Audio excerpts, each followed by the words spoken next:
স্বাগত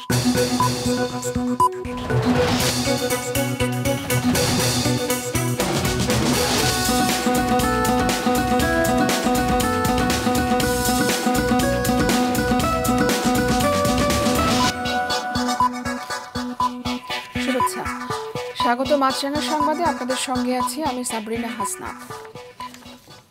ক্ষমতাচ্যুত প্রধানমন্ত্রী শেখ হাসিনা সহ ৭ জনের বিরুদ্ধে রাজধানীর মোহাম্মদপুর থানায় হওয়া হত্যা মামলাটি তদন্তাধীন রয়েছে বলে জানিয়েছেন মোহাম্মদপুর থানার ভারপ্রাপ্ত কর্মকর্তা। সকালে তিনি গণমাধ্যমকে জানান, আদালতের নির্দেশ অনুযায়ী নিয়মিত মামলা হিসেবে হত্যা মামলাটি রুজু করা হয়েছে। বর্তমানে মামলাটি তদন্তাধীন রয়েছে। মোহাম্মদপুরে আবু সায়েদ নামের এক মুদি দোকানির পুলিশের গুলিতে মৃত্যুর ঘটনায় আমির হামজা গতকাল সিএমএম কোর্টে মামলার আবেদন করেন। আদালত মামলাটি নিতে মোহাম্মদপুর থানাকে নির্দেশ দেন।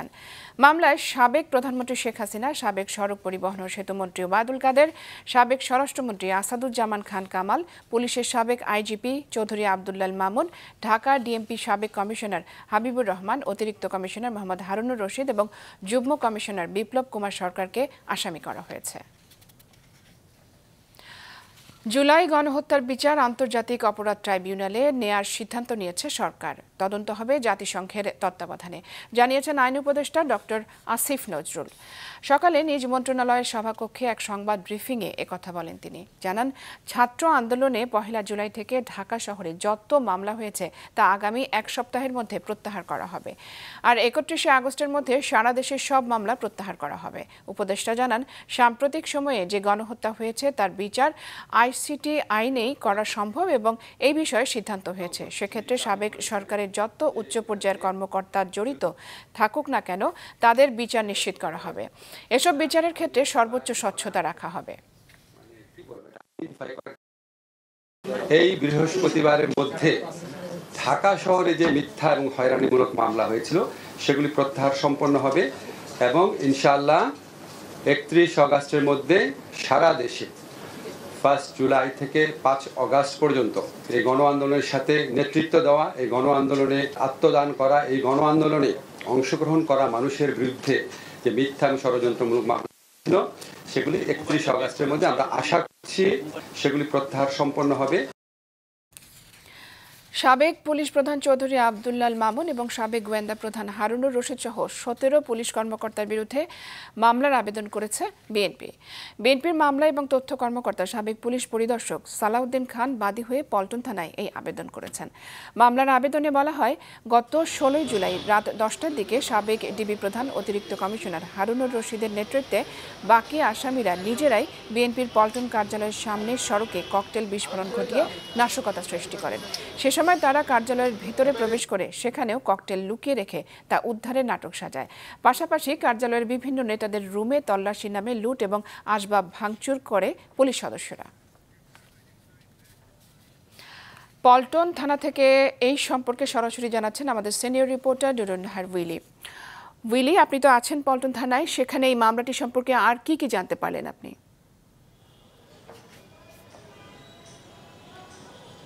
এখানে আসলে মামলা যে অভিযোগ নিয়ে আসা হয়েছে, এটি আপনি যেটি বলছিলেন যে একটি মাত্র অভিযোগ, তাছাড়াও 2022 সালের 7 থেকে 11ই ডিসেম্বর যে বিএনপি কার্যালয়ে যে আসলে তল্লাশি চালানো হয়েছিল সে বিষয়ে আসলে অভিযোগ করা হয়েছে। তখন বলা হয়েছে ওই সময়টায় চৌধুরী আবদুল্লাল মামুনের যে তখন তিনি হচ্ছেন গিয়ে পুলিশের মহাপরিচালক ছিলেন, তো সে সময় আসলে তার আদেশেই ওই কার্যালয়ে ঢোকে পুলিশ সদস্যরা এবং বলা হয়েছে যে ওই সময়ে 47 লাখ টাকার প্রায় লুট হয়েছে বিএনপি কার্যালয় থেকে এবং যে ক্ষয়ক্ষতি হয়েছিল সেটির পরিমাণ প্রায় 3.5 লাখ টাকা। এই একটি অভিযোগ আমি পেয়েছি এবং এই অভিযোগে আসলে বিস্তারিত বর্ণনা করা হয়েছে প্রতিটি জায়গায় যে কিভাবে ক্ষতি করা হয়েছে, প্রতিটি ফ্লোরে কিভাবে ক্ষতি করা হয়েছে সেটি বর্ণনা করেছেন এবং সালাউদ্দিন খান যিনি এসেছিলেন তিনি আমাদেরকে জানিয়েছেন আসলে তারা সারা বাংলাদেশেই বিভিন্ন জায়গায় বিএনপি কার্যালয়ে হামলা এবং বিএনপি নেতাদের উপর যে মিথ্যা মামলা দেওয়া হয়েছে সেসব বিষয়ে তারা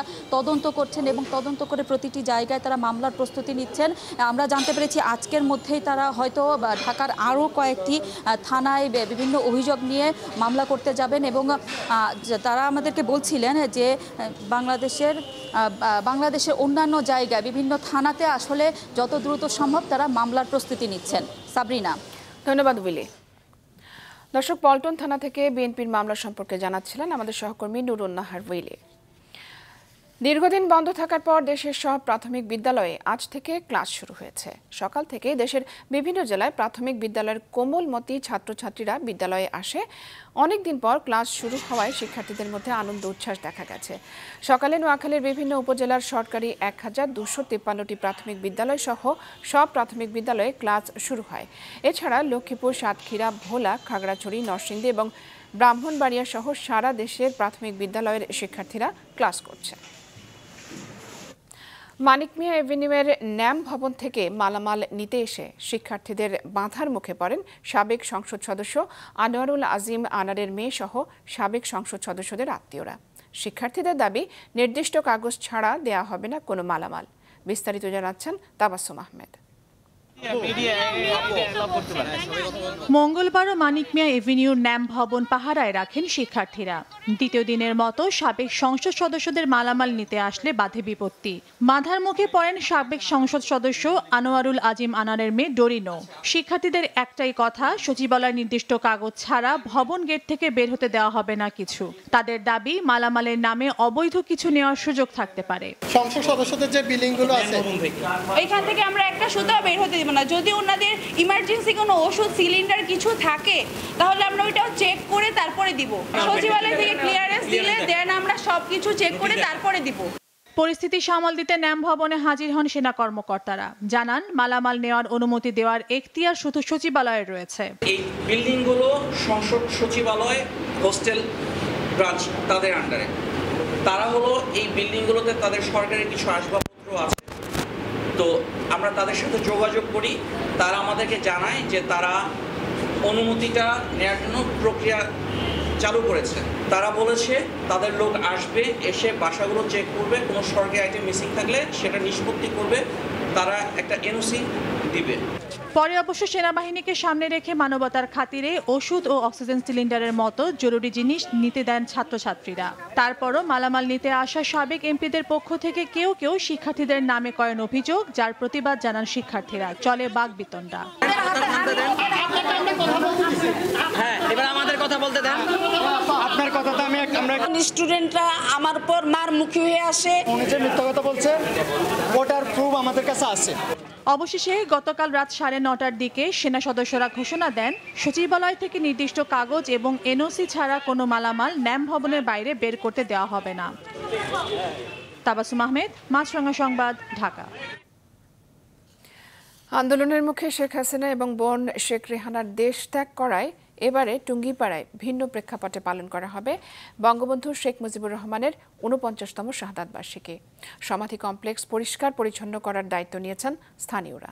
গোপালগঞ্জের প্রতিনিধি সাবেদ আহমেদের পাঠানো তথ্য ছবি নিয়ে ডেস্ক রিপোর্ট।